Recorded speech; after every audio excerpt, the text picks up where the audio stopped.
Hi and welcome to the part 2 of the video series Steps to Reverse Lifestyle Diseases. In the first part we understood that you don't have to announce your illness or you don't have to research your illness if you come to know about it or your lab reports or anything.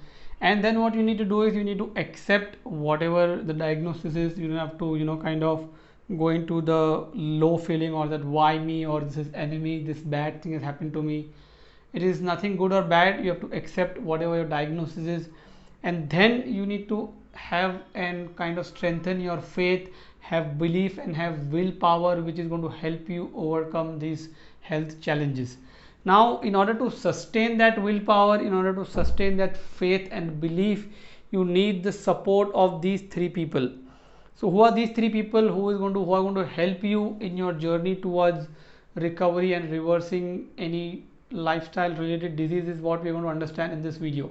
And these three kind of support structure from these three people is very important, because I can personally relate it to myself when I was struggling, and also I have seen this in whatever clients and whom I have worked with, help them overcome any of the lifestyle diseases.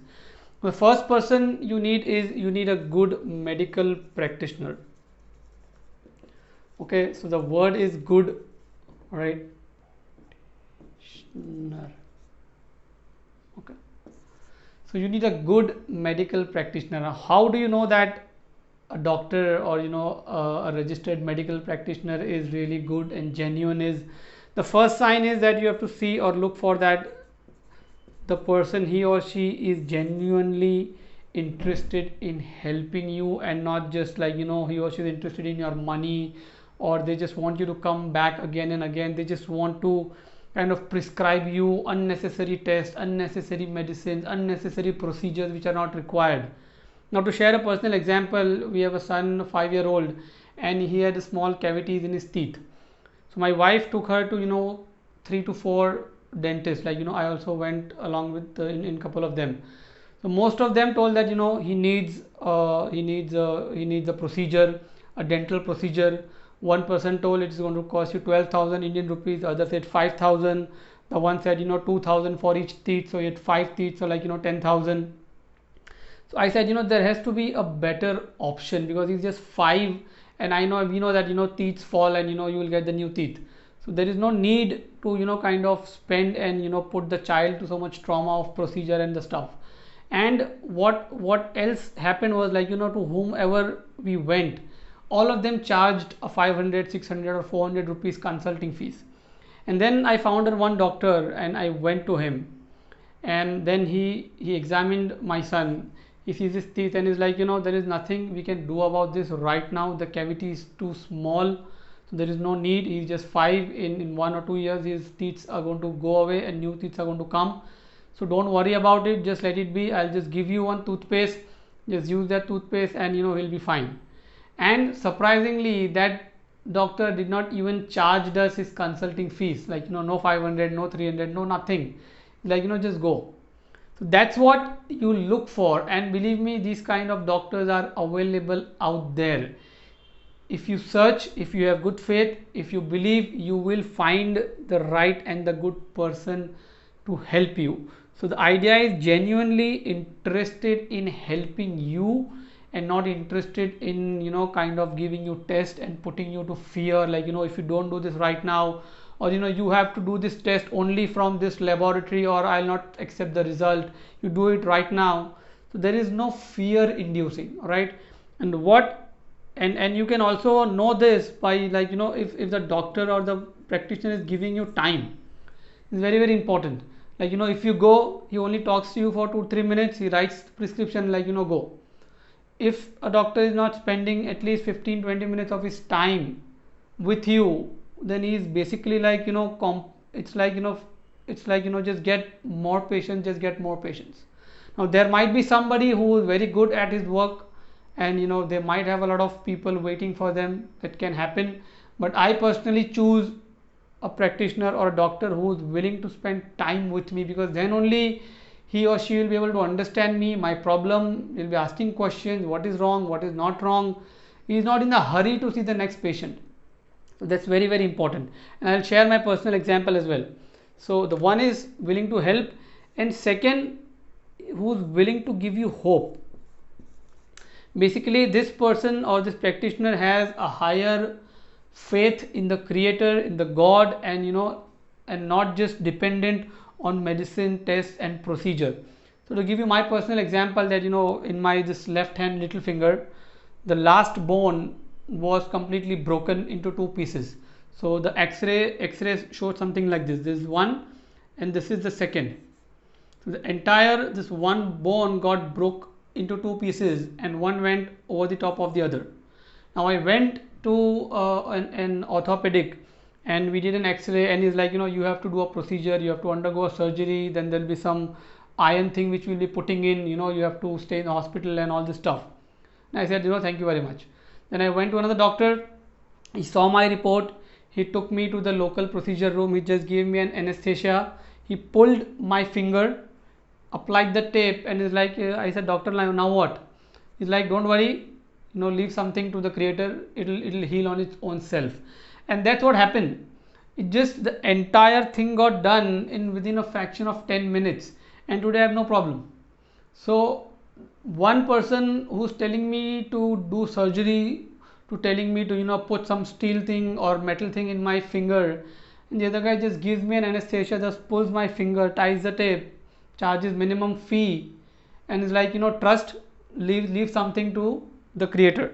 So the idea is that you need somebody who's going to inspire you, give you hope, and not put you in the fear zone.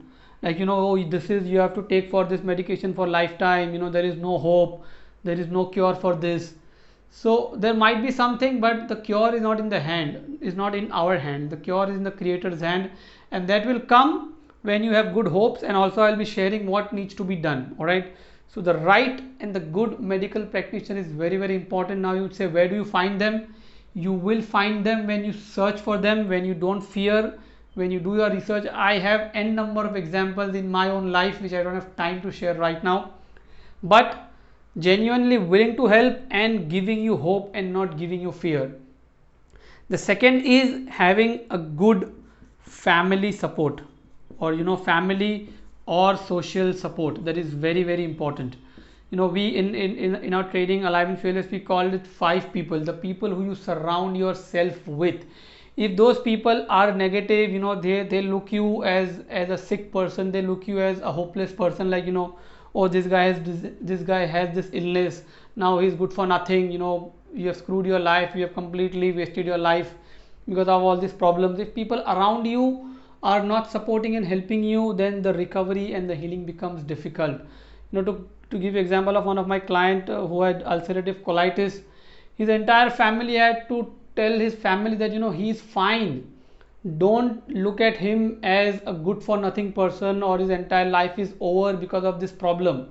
He is going to recover. You have to treat him as a normal person. And I told him that you have to also behave normally. Your problem will go away. So with good family support, with good support of his wife and family, he was able to overcome. So you need a good family and social support. It can be either a friend, your colleague, anybody who's there to inspire and motivate you. And the last but not the least and the most important is you need a holistic coach who is going to guide you in terms of overcoming any problems, which is physical habits, your mental, your emotional blocks. Now this can be a nutritionist, it can be a life coach, it can be a holistic health coach, or it could be just a business coach. If you are stressed in your business and you have a problem, the coach is going to kind of eliminate all the stress from you.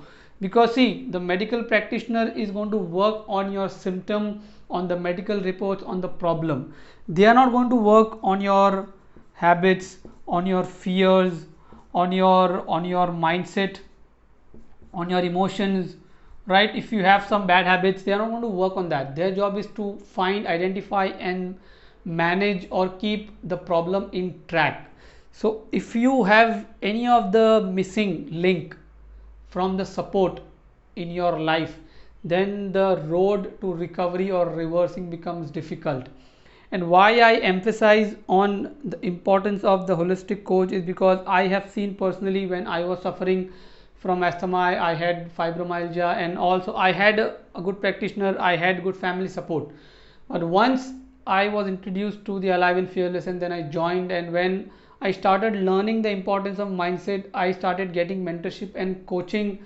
I was able to make positive mindset shift which allowed my body to heal and recover.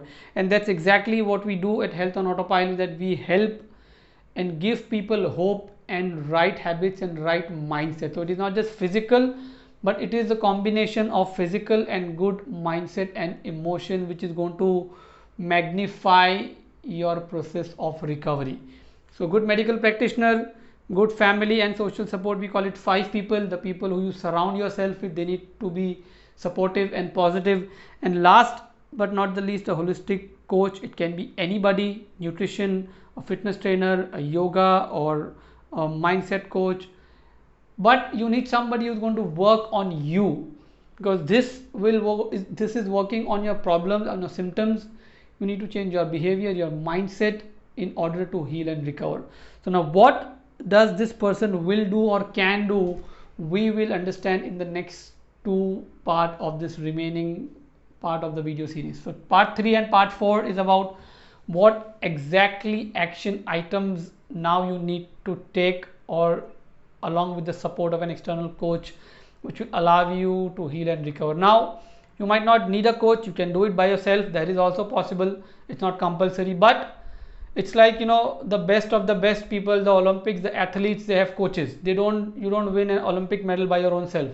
So if you are diagnosed with an incurable or a lifetime disease kind of an illness, you don't have an experience in reversing or getting out of it. So you need somebody who has an experience, who have helped other people, and he or she can help you as well. All right, so this is summing up the part 2 of the video series. If you have any questions, post it below the video. I will be more than happy to help you. Connect with me on other social medias. You can visit healthonautopilot.com and schedule a free call if you need to talk to me directly. Till then, thank you so much. Make sure you find these 3 people in your life who can help you in recovery, and I'll see you in the next part where we will discuss the exact steps that you need to take in your recovering journey. Thank you so much.